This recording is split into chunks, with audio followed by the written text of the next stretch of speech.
হে তরুণ যুবকেরা, হে আমার বন্ধুরা, শুনে রেখে দিন বাবা, জেনে রেখে দেন। আমার আল্লাহ কোরআন মাজিদের মধ্যে বললেন, ইন্নাদ-দীনা ইনদাল্লাহিল ইসলাম। আমি আল্লাহ, আমার মনোনীত ধর্ম হলো ইসলাম। ধর্ম হলো একটা গাইডলাইন, ধর্ম হলো একটা বাঁধন, ধর্ম হলো একটা পথ। হে তরুণ যুবকেরাম, হে আমার মুরব্বিয়ানেরাম, পৃথিবীর বুকে কিছু কম বেশি প্রায় হে মুসলমান 420টা ধর্ম আছে। কিছু কম বেশি 420খানা ধর্ম আছে 260টা দেশে। পৃথিবীর বুকে কিছু কম বেশি 260টা দেশ আছে, তার মধ্যে ধর্ম আছে 420খানা। এরকম একটা ধর্মের নাম হলো ইসলাম। ইসলামকে যদি আপনি এইভাবে ব্যাখ্যা করেন, এক্সপ্লেনেশন করেন, আপনি এইভাবে যদি ভেঙে ভেঙে আপনি যদি লেখেন ISLAM Islam, I for I, S for should, L for love, A for wall, M for mankind, I should love all mankind, অর্থাৎ আমার উচিত সারা বিশ্বের মানুষকে ভালোবাসা।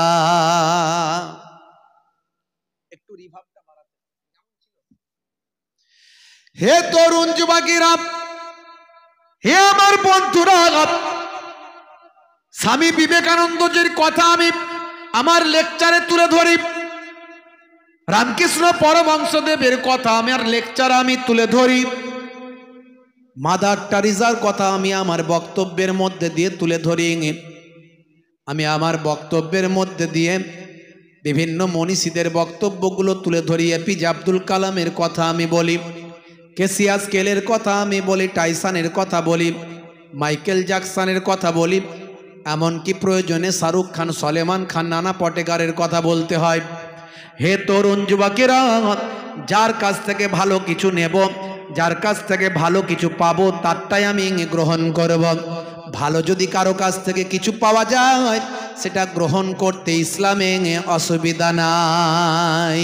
হে তরুণ যুবকেরা, হে আমার বন্ধুরা, আমি আমার বক্তব্যের মধ্যে দিয়ে রাজা রামমোহন রায়ের কথা বলি, যিনি জাতীয়তাবাদের জনক।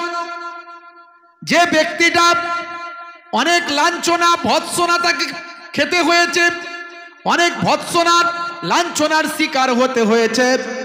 আমাদের খানাকুলের রামনগরের মানুষ তিনি, বা আমার তিনি ছিলেন একজন উচ্চ সম্প্রদায়ের উচ্চ বর্ণের ব্যক্তিত্ব, একজন রাজা ছিলেন, রাজা রামমোহন রায় তাকে বলা হতো, যাকে আধুনিকতার ভাই আমার আধুনিকতার জাতীয় আধুনিকতার জনক যাকে বলা হতো, সেই রাজা রামমোহন রায় ভাইরা আমার, যিনি সতীদাহ প্রথা যার প্রচেষ্টায় বিলুপ্ত ঘটেছিল ভারতবর্ষে। হে মুসলমান, এই সমস্ত মানুষগুলোর কাছ থেকে আমাদের অনেক কিছু নেওয়ার আছে, জানার আছে, শেখার আছে, গ্রহণ করার আছে। কিন্তু তিনি যে সময় এই কথাগুলো বলেছিলেন, সে সময় এক শ্রেণীর মানুষ সে কথাগুলো নিতে পারেনি, বরং তার উপর অত্যাচার করেছিল, তার বাড়ির উপর আঘাত করেছিল। হে তরুণ যুবকেরা, ঈশ্বরচন্দ্র বিদ্যাসাগর, যাকে দয়ার সাগর বলা হতো, বা আমার ঈশ্বরচন্দ্র বিদ্যাসাগর যদি না আসতেন, আমরা বর্ণ পরিচয় পেতাম না, ওয়া ক আমরা শিখতে পারতাম না, ওই বাক্য মাণিক্য সব কথা বুঝতে পারতাম না। ঈশ্বরচন্দ্র বিদ্যাসাগর নিজের সন্তানের বিবাহ দিয়েছিলেন একজন বিধবার সঙ্গে। সেই সময় ভারতবর্ষের জমিনে তিনি বিধবা বিবাহ আইন প্রচলন করার জন্য প্রচেষ্টা চালিয়েছিলেন, এমনকি নিজের সন্তানের বিবাহটাও একজন বিধবার সঙ্গে দিয়েছিলেন। অথচ সেই সময় বিধবার বিবাহ দেওয়া অপরাধ ছিল, কারণ স্বামী মারা গেলে তার স্ত্রীকে জ্যান্ত পুড়িয়ে দেওয়া হতো। এ খবর আপনাদের জানা আছে, ইতিহাসে পড়েছেন আপনারা। এই সমস্ত মানুষগুলোর কাছ থেকে আমাদের অনেক কিছু নেওয়ার আছে। ভাইরা আমার, তরুণ যুবকেরা আমার, স্বামী বিবেকানন্দজি বলেছিলেন, জীবে প্রেম করে যেই জন সেই জন সেবিছে ঈশ্বর। মানুষকে ভালোবাসলে স্রষ্টাকে প্রেম করা হয়। হে তরুণ যুবকেরা, 1450 বছর আগে এ কথাটা ইসলামেও বলে দেয়া হয়েছে, লা ইয়ারহামুল্লাহু মান লা ইয়ারহামুন নাস। যে মনুষ্য জাতির উপর দয়া করে না, মহান স্রষ্টা তার উপর দয়া করেন না। জোরে হবে না? বন্ধুরা আমার, তরুণ যুবকেরা আমার, হে আমার মুরব্বিয়ানিরা, শুনে রেখে দিন বাবা, ধর্ম হলো একটা পথ, ধর্ম হলো একটা বাঁধন, ধর্ম হলো একটা শৃঙ্খলাবদ্ধ সমাজ তৈরি করার রাস্তা। ভাই আমার, দোস্ত আমার, প্রত্যেকটা ব্যক্তির নিজস্ব ধর্ম আছে। মানুষের ধর্ম হলো মানব ধর্ম, মনুষ্যত্বের ধর্ম, ইনসানিয়াতের ধর্ম। মনুষ্যত্ববিহীন কোনো মানুষ যদি হয় ভাই আমার, তার জীবনটা হয় পশুত্বের সমান, কারণ মনুষ্যত্ববোধ তার মধ্যে নাই। তাহলে প্রথমে হলো আপনি মানুষ হন, মানুষ হলে তবে আপনি মুসলমান হতে পারবেন, মানুষ হলে তবে আপনি হিন্দু হতে পারবেন, খ্রিস্টান জৈন বৌদ্ধ হতে পারবেন। আগে কে বিপদে পড়েছে তার কালার দেখে নয়, তার রং দেখে নয়, তার বয়স দেখে নয়, তার ধর্ম দেখে নয়, তার বর্ণ দেখে নয়, তার জাত দেখে নয়। মানুষ বিপদে পড়েছে পাশে দাঁড়ান, পশু বিপদে পড়েছে পাশে দাঁড়ান, কোনো মানুষ বিপদে, কোনো ব্যক্তি বিপদে পড়েছে পাশে দাঁড়ান। হে তরুণ যুবকেরা, হে আমার মুরব্বিয়ানেরা, ইসলামেও বলা হয়েছে, কোরআনে শুরুতেই মানুষের জয়গান গায়া হয়েছে, মানুষের জয়গান কোরআনে গাওয়া হয়েছে। হে তরুণ যুবকেরা, হে আমার মুরব্বিয়ানেরা, আল্লাহ বলছেন লাকাদ খালাকনাল ইনসানা ফি আহসানি তাকবীম। এখানে ইনসান কথা ব্যবহার করা হয়েছে। ইনসান শব্দটা আমরা অনেক ক্ষেত্রে ব্যবহার করি, কিন্তু ইনসান শব্দটা শুনে রাখুন, এটা কোনো বাংলা শব্দ নয়, এটা ইংরাজি শব্দ নয়। ইনসানটা হলো আরবি শব্দ। ইনসানের বহুবচন হলো নাস, নাস মানে হলো অনেক মানুষ। হে তরুণ যুবকেরা, আমার আল্লাহ মানুষের বয়ান কোরআন মাজিদে করলেন। হে তরুণ যুবকেরা, হে আমার বন্ধুরা, সেই মানুষ হিসাবে আমরা পৃথিবীতে এসেছি। আমাদেরকে আল্লাহ বলছেন, বান্দা, তোমাদেরকে আমি পৃথিবীর বুকে খামোখা সৃষ্টি করি না, এমনি এমনি সৃষ্টি করি নাই। তোমাদেরকে একটা রুলস মেনে চলতে হবে, নিয়ম শৃঙ্খলার মধ্যে দিয়ে চলতে হবে। তোমাদেরকে খোলা বাঁধনহীনভাবে চলার অনুমতি আমি দিচ্ছি না। পৃথিবীতে তোমাদের পাঠাচ্ছি বটে, তোমাদেরকে একটা গণ্ডির মধ্যে, বাঁধনের মধ্যে থাকতে হবে, তোমাদেরকে একটা রুলস মেনে চলতে হবে, কারণ তোমরা হলে পৃথিবীর শ্রেষ্ঠ জাতি। মানুষ হলো পৃথিবীর শ্রেষ্ঠ সম্প্রদায়। ভাই আমার, গরু ছাগল ভেড়া, পৃথিবীতে এরকম বিভিন্ন জীব আছে। কেউ কেউ বলেছেন 18,000 মাখলুকাত। ভাই আমার, কে কি গুনেছে কিনা আমি জানি না, কিন্তু কেউ বলেছেন, বিজ্ঞানীদের কথা, এটা বিজ্ঞানদের কথা, 18,000। আমি জানি না কেউ গণনা করেছে কিনা, হয়তো তার থেকেও বেশি হতে পারে। কিন্তু সমস্ত সম্প্রদায়, সমস্ত জীব, সমস্ত যা কিছু আছে, সব থেকে বুদ্ধিমান আমার আল্লাহ মানুষকে করেছেন। তাই মানুষের জন্যই আইন বেশি আল্লাহ, অন্যান্য জীবজন্তুর জন্য আইন নাই। তারা যেমন খুশি জীবন যাপন করে। কুকুর দেখবেন রাস্তার ধারে কিভাবে ঘুমাচ্ছে, কিভাবে জীবন যাপন করছে, একটা গাধা, একটা ভেড়া, একটা অন্য জীবজন্তু। কিন্তু মানুষকে দেখবেন সুন্দর পোশাক পরিচ্ছদ পরে, মাথা আঁচড়ে, সেন্ট লাগিয়ে, তেল মেখে, সাবান মেখে, একেবারে যেভাবে যা পরিষ্কার পরিচ্ছন্ন হয়ে সুন্দর পরিপাটি করে মানুষ বাইরে বের হয়। যার সঙ্গে যেমন ভাবে কথা বলা দরকার কথা বলতে হবে। খালি তুমি নিজেকে সুন্দর করলে, তোমার মনটাকে সুন্দর করলে না, তোমার ব্যবহারটাকে সুন্দর করলে না, ওটা মানুষের পরিচয় হতে পারে না। হে তরুণ যুবকেরা, আল্লাহ বললেন, বান্দারে শুনে রেখে দাও, জেনে রেখে দাও, হে দুনিয়ার মানুষ, তোমাদের জন্য আমি একটা পুস্তিকা দিয়েছি। এবারে কিভাবে ব্যবহার হবে সেই পুস্তিকায় লিপিবদ্ধ করা হয়েছে। হে তরুণ যুবকেরা, বন্ধুরা আমার, শুনে রেখে দেন।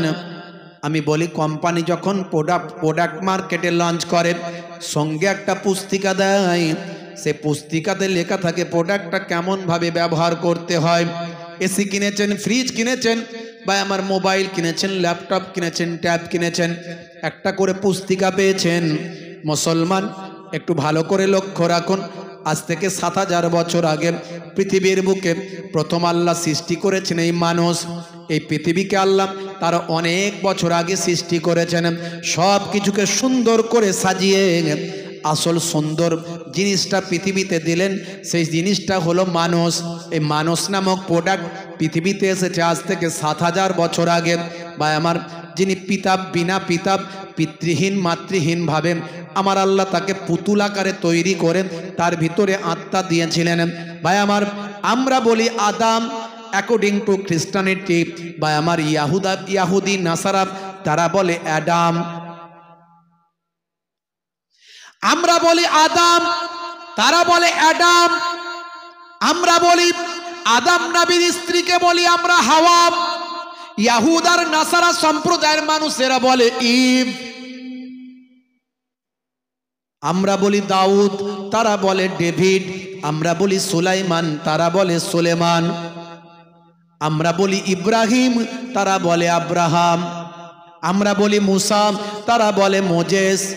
আমরা বলি ঈসা, তারা বলে যিশু। আমরা বলি মারিয়াম, তারা বলে মেরি। আর আমরা বলি ফেরাউন, তারা বলে ফারাও। ইতিহাসে ফারাওটা আপনারা পড়েন।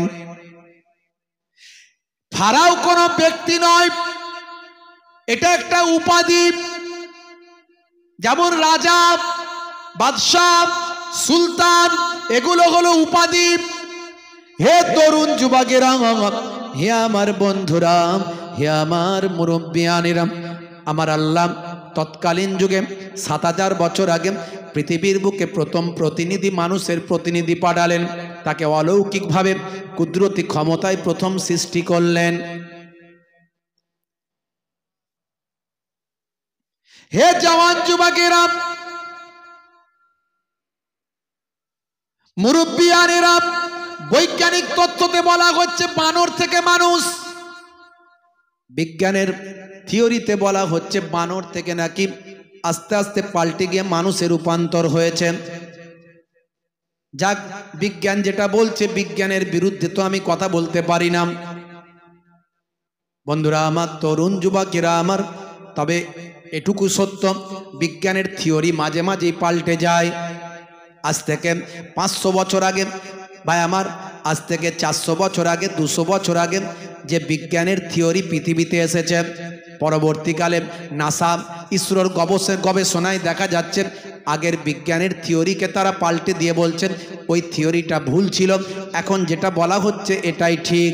তাহলে এর দ্বারাই প্রমাণ হয় বিজ্ঞানের থিওরি পাল্টাতে পারে।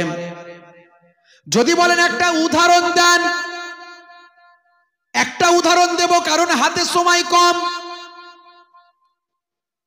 গ্যালিলিও কোপারনিকাস আসার আগে বিজ্ঞানীরা তখন বলতো, ইতিহাস যদি পড়েন আপনি পাবেন, তখন বলতো সূর্য পৃথিবীর চারিদিকে ঘোরে। আবার গ্যালিলিও কোপারনিকাসরা যখন এলো বা আমার দূরবীন আবিষ্কার করলো, তখন তারা বলতে লাগলো না না, আগের বিজ্ঞানী ঠিক বলেননি, পৃথিবী সূর্যের চারিদিকে ঘোরে। পুরো পাল্টে দিল বক্তব্যটা, পুরো ওলট পালট হয়ে গেল, পাল্টে দিল। হে তরুণ যুবকেরা, হে আমার বন্ধুরা, হে আমার মুরব্বিয়ানেরা, বর্তমানে নাসা, ইসরোর জন্ম হয়েছে। নাসা হয়েছে, ইসরো হয়েছে, পৃথিবীর প্রত্যেকটা দেশে দেশে গবেষণা কেন্দ্র তৈরি হয়েছে। এদের গবেষণায়, সর্বশেষ আপডেট গবেষণায় বলা হচ্ছে না না, সূর্য পৃথিবীর চারিদিকেও ঘোরে না, আর পৃথিবীও সূর্যের চারিদিকে ঘোরে না, বরং যে যার নিজের নিজের কক্ষপথে ঘুরে বেড়ায়। আধুনিক বিজ্ঞান বলছে এটা। যারা বিজ্ঞান মনস্ক মানুষ তারা নিশ্চয় জানেন।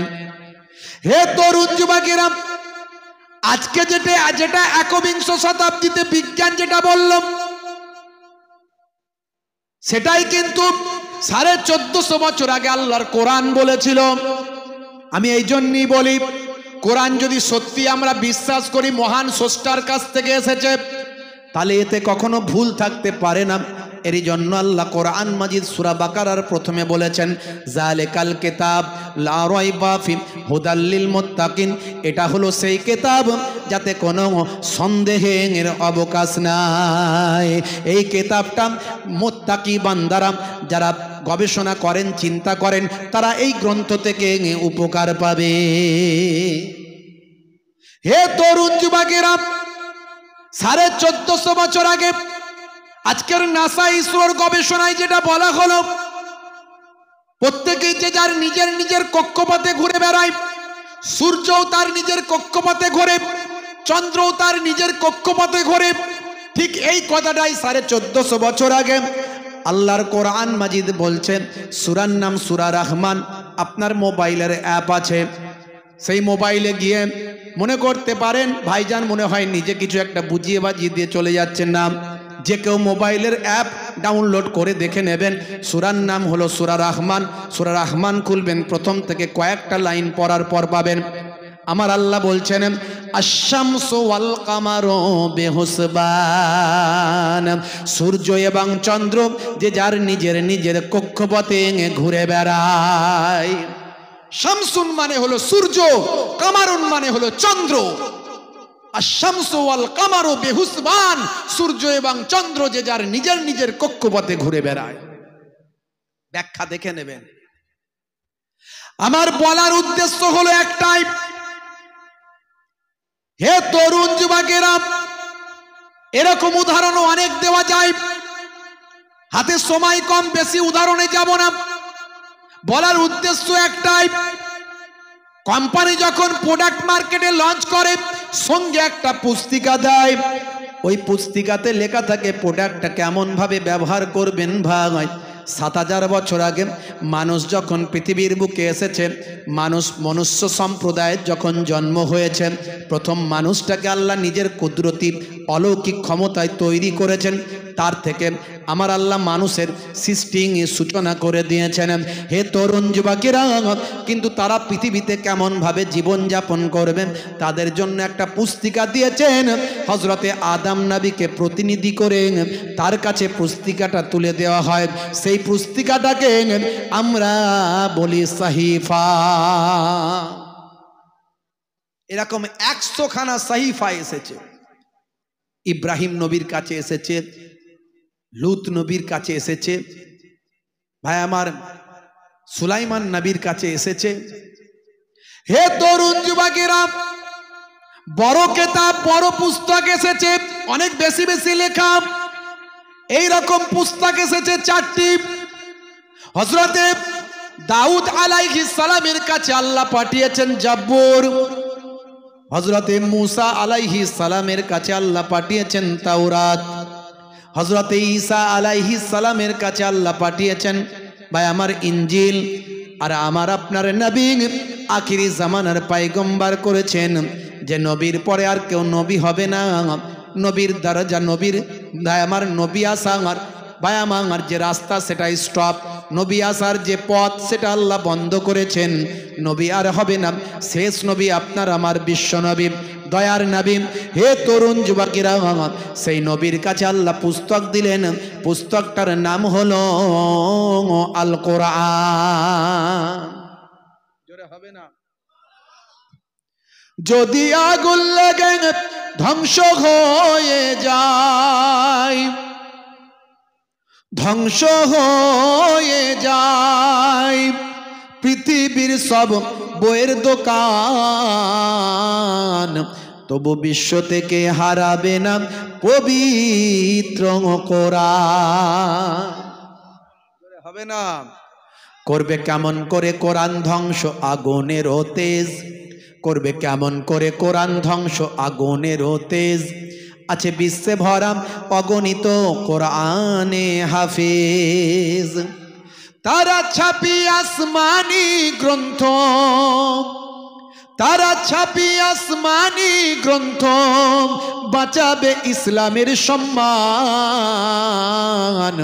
তবু বিশ্ব থেকে হারাবে না পবিত্র কোরআন।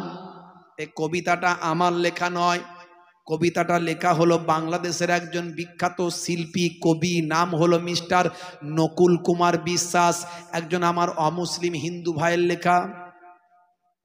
বুঝতে পারছেন?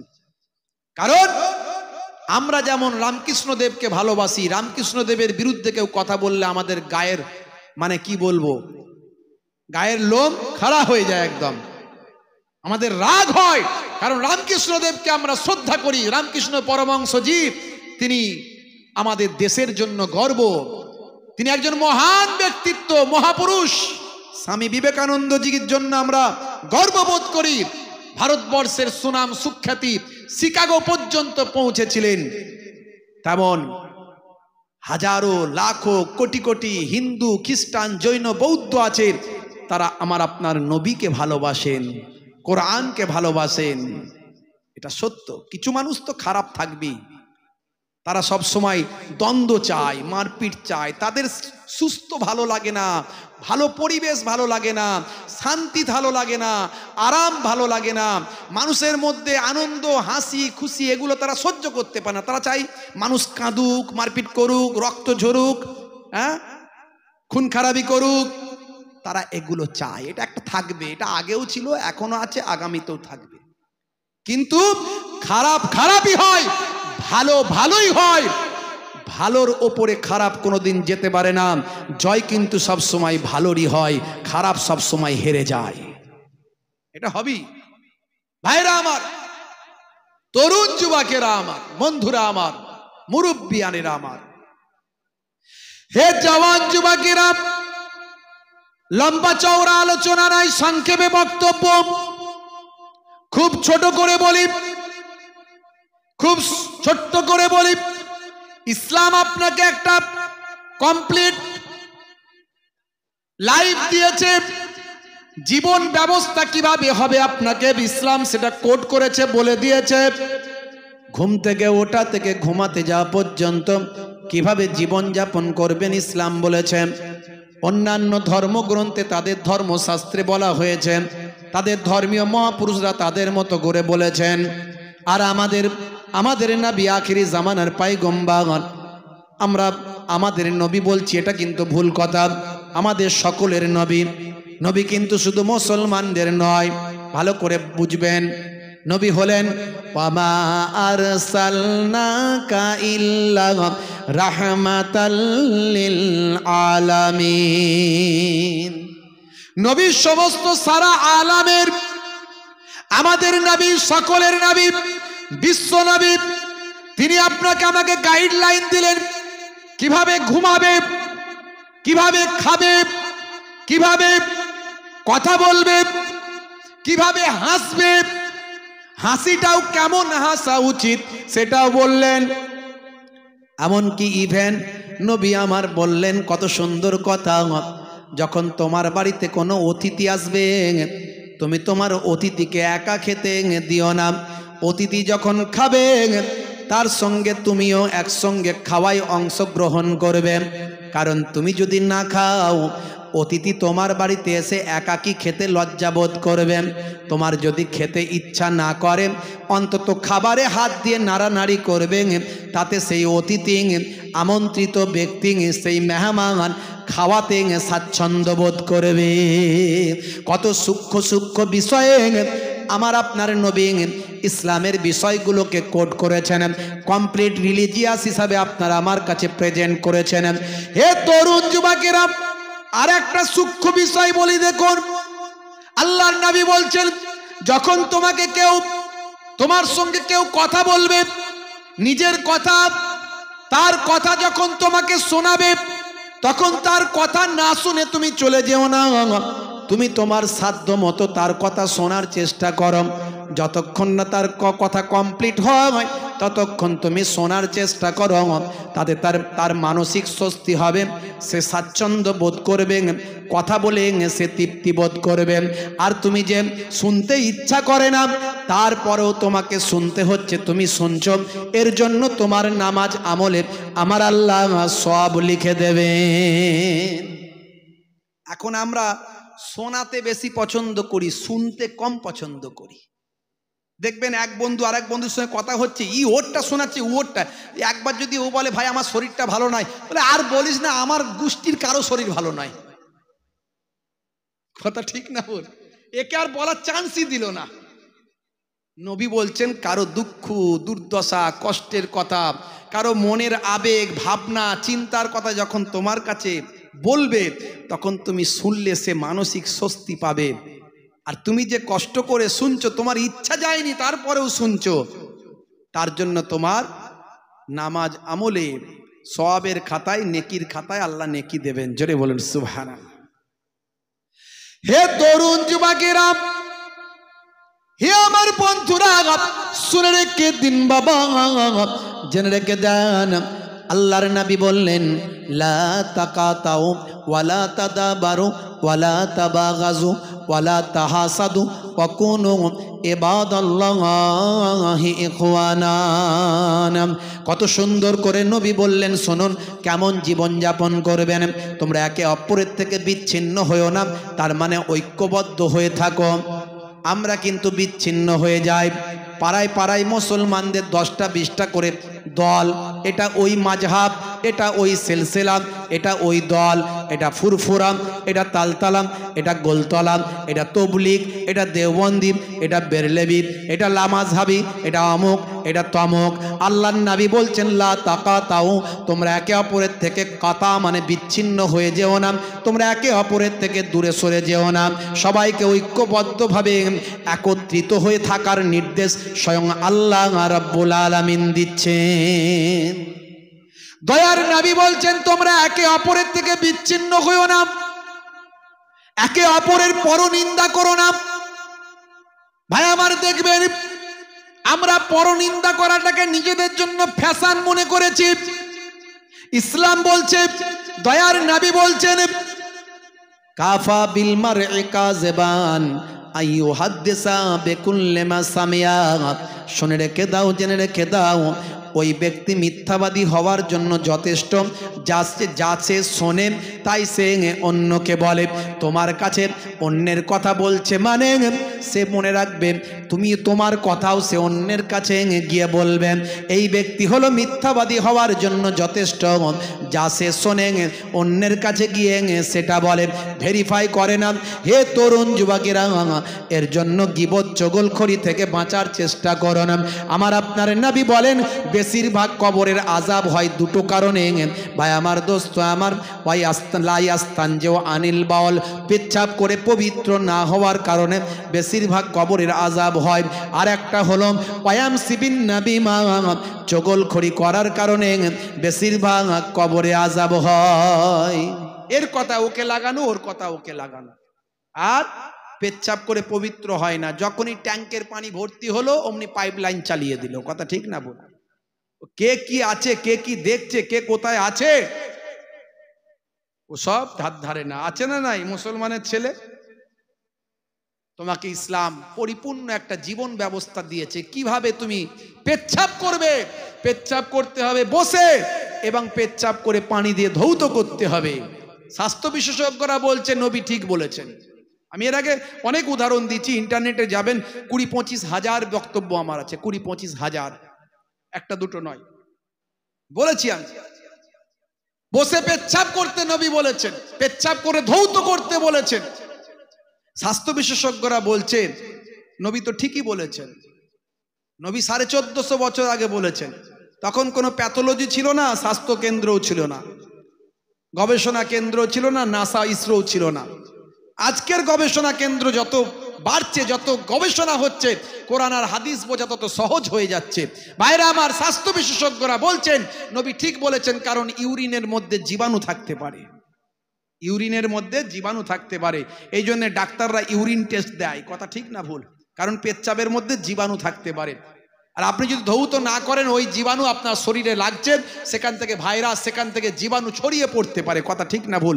অর্থাৎ স্বাস্থ্যের জন্য ক্ষতিকর। আপনার পোশাকটা অপবিত্র যেমন হচ্ছে, তার সঙ্গে সঙ্গে সেখানে ভাইরাস, জীবাণু অ্যাটাক করছে। বসে পেচ্ছাপ করার কথা নবী বলেছেন, স্বাস্থ্য বিশেষজ্ঞরা বলছেন নবী তো ঠিকই বলেছেন। আমাদের শরীরটা স্প্রিং এর মতো। আমাদের শরীরের মধ্যে একটা স্টুলের ড্রাম আছে, একটা ইউরিনের ড্রাম আছে। আমরা যে খাবারটা খাই 3টে ভাগে ভাগ হয়ে যায়। সে খাবার থেকে ভাই আমার কঠিন বর্জ্য যেটা, সেটা স্টুলের জায়গায় যায়, স্টুলের ড্রামে যায়।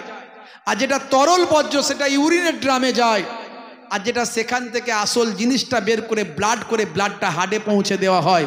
সে হার্টটা পাম্পিং করে শরীরের বিভিন্ন অর্গানে গিয়ে সাপ্লাই করে আমাদের শক্তি যোগায়। রক্ত যদি না থাকে শরীরের কোনো মূল্য নাই, কথা ঠিক না ভুল? হে তরুণ যুবকেরা, আল্লাহর নবী বললেন বসে পেচ্ছাপ করতে। স্বাস্থ্য বিশেষজ্ঞরা বলছেন বসে পেচ্ছাপ করলেন শরীরের প্রেসারটা ইউরিনাল ড্রামে পড়ে। ইউরিনাল ড্রামে প্রেসার পড়ার পরে ইউরিনটা স্মুথলি ক্লিয়ার হয়। যতটা ইউরিন জমে ছিল প্রায় সবটাই ক্লিয়ার হয়ে যায়। আর যদি দাঁড়িয়ে দাঁড়িয়ে চালানো হয় মেবি হতে পারে প্রেসার কম পড়ার কারণে বা প্রেসার না পড়ার কারণে কয়েক ফোঁটা ইউরিন ওই ড্রামে অবশিষ্ট থেকে যায়। এই অবশিষ্ট থাকতে থাকতে দীর্ঘদিন জমতে জমতে ওটাই একসময় বায়ামার স্টোনে পরিণত হয়। আজকের স্বাস্থ্য বিশেষজ্ঞরা আপনারা আমার নবীর কথাকে স্বীকৃতি সমর্থন দেয়। ইসলাম ইজ এ কমপ্লিট লাইফ। আপনারা আমার জীবনের একটা কমপ্লিট জীবন যাপনের জন্য যা কিছু প্রয়োজন সব ইসলাম আপনাকে দিয়েছে। তারপরেও মুসলমান আমরা জানি না, বুঝি না। ইন্টারনেটে গিয়ে সার্চ করবেন, বই পুস্তকগুলো ডাউনলোড করে নেবেন। হে তরুণ যুবকেরা, হে আমার বন্ধুরা, হে আমার মুরব্বিয়ানেরা, বেশি আলোচনা করব না। আপনাকে আমাকে রাসূলের সুন্নতগুলো মানতে হবে। আমার আপনার নবী যে সুন্নতগুলো বলেছেন সুন্নতগুলো পালন করতে হবে। আপনাকে আমাকে রাসূলের জীবন জিন্দেগিকে ফলো করতে হবে। সুন্নতগুলো কি কি এর আগে অনেক আমি বলেছি, ইন্টারনেটে আছে, আজকে আমি বেশি বলতে পারবো না। যখন খাবেন বিসমিল্লাহ বলে খাওয়া শুরু করবেন। খাবেন যখন পরিমিত খাবার খাবেন, অনেক খাবার নিয়ে ছড়িয়ে ছিটিয়ে ফেলবেন না। পৃথিবীর বুকে অসংখ্য কোটি কোটি মানুষ আজকে অনাহারে দিন কাটায়। খাদ্যের অপচয় করবেন না। যারা খাদ্যের অপচয় বন্ধ করতে বলেন তারাই বেশি খাদ্যের অপচয় করেন। দেখবেন 5 স্টার হোটেলগুলোতে হাইফাই মানুষগুলো যায়, খাদ্য তারা ছড়িয়ে ছিটিয়ে রেখে দিয়ে আসে ভাই। চামচে করে খায়, অর্ধেকটা পেটে যায়, তার বেশিটাই মাটিতে পড়ে ভাই আমার ওই কি বলবো টেবিলে পড়ে গড়াগড়ি খায়। হে তরুণ যুবকেরা, হে আমার মুরব্বিয়ানেরা, খাদ্যের অপচয় বন্ধ করুন। খাদ্য খাবেন, খাবারটা খাবেন, আমার নবী বলেছেন পেটটাকে 3টে ভাগে ভাগ করে খাবেন।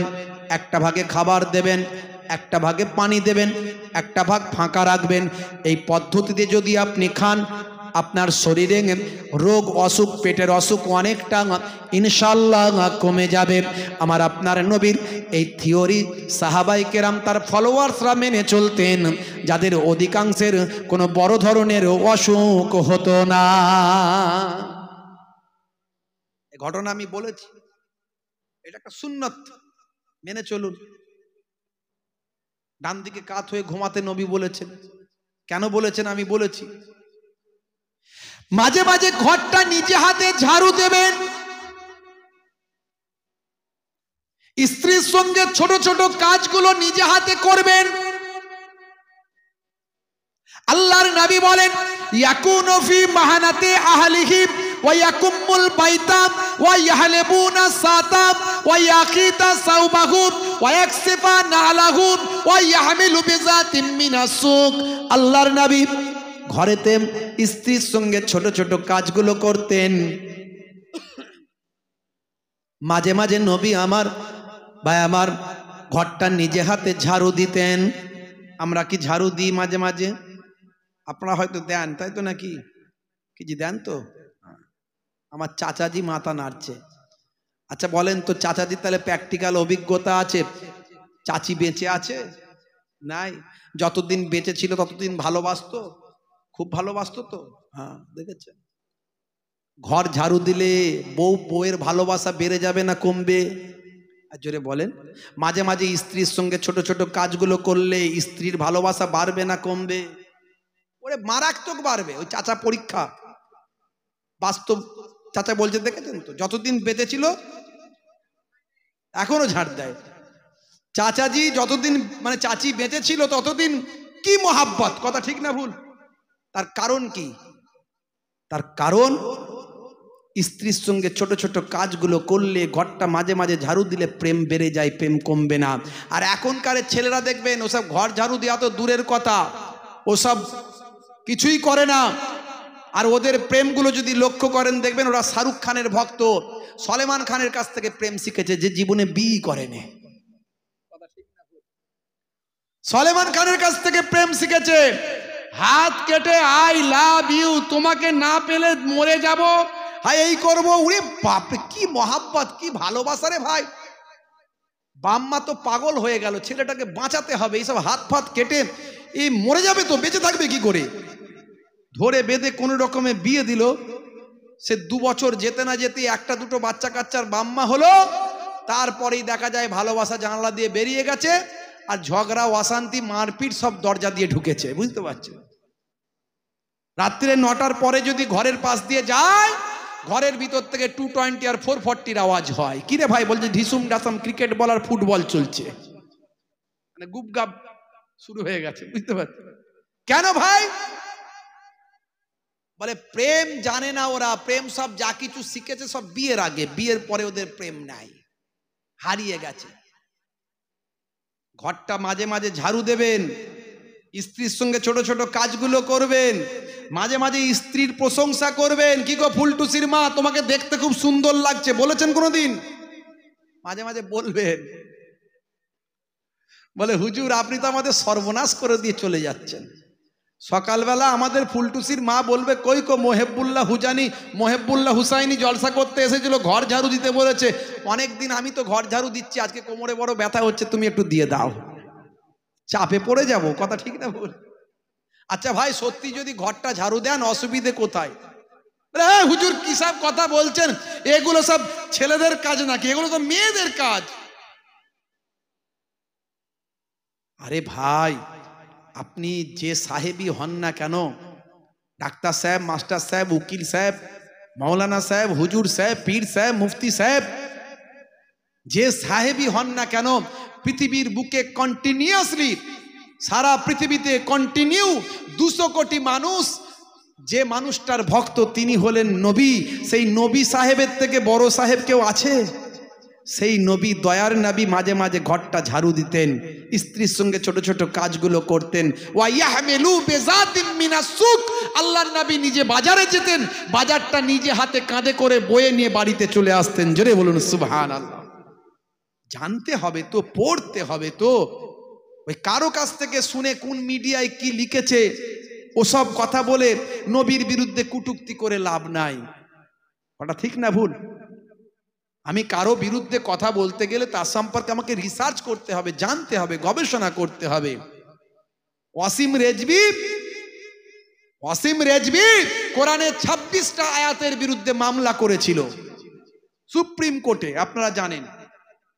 সুপ্রিম কোর্টের প্রধান বিচারপতি বলেছিল, তোমার মামলার পরে আমি অনেক পড়াশোনা করেছি কোরআন নিয়ে, তুমি যে আয়াতগুলো নিয়ে তোমার কমপ্লেন ছিল, সেই আয়াতগুলোর, সেই লাইনগুলোর আগে পরে যদি ভালো করে পড়তে, তোমার অ্যান্সার তুমি সেখানেই পেয়ে যেতে।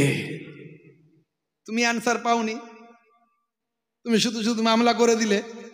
আর পৃথিবীর 200 কোটি মানুষ যে কোরআনকে ফলো করে, তাদের আবেগে আঘাত লাগলো, তোমার তো একটা পানিশমেন্ট হবে নাকি, শাস্তি হবে। দাও 50,000 টাকা ফাইন দাও, জরিমানা দাও 50,000 জরিমানা নিয়েছে। বুঝতে পারছো ভাইরা আমার? জানতে হবে, পড়তে হবে, বুঝতে হবে। কাউকে খারাপ বলবেন না, সবার মধ্যে ভালো কিছু আছে, ভালোটা নিন। যদি আপনার মনে হয় খারাপ, খারাপটা ছেড়ে দিন। সকলের মধ্যে ভালো কিছু আছে, সব ধর্মের, সব বর্ণের, সব ভাষার, সব কৃষ্টি কালচারের মধ্যে কিছু ভালো আছে। সেই ভালোটাকে প্রয়োজনে নিন, কোনো বাধা নাই ইসলামে। আপনার ইসলাম আপনাকে গাইডলাইন দিয়ে দিয়েছে, আপনি তো গাইডলাইনের মধ্যে আছেন। আমাকে আপনাকে এই পৃথিবীর জমিনে আমরা এসেছি, আমাদেরকে পৃথিবীর জমিনে পাঠানো হয়েছে সময়কে অপচয় করার জন্য নয়। অথচ আমরা যদি জানি, শুধু সিস্টেমটা যদি জেনে নিই, শুধু কিভাবে ইউটিলাইজ করতে হবে, ব্যবহার করতে হবে, এটা যদি আমরা জানি, সেটাকে অনেক সুন্দরভাবে ব্যবহার করা যায়।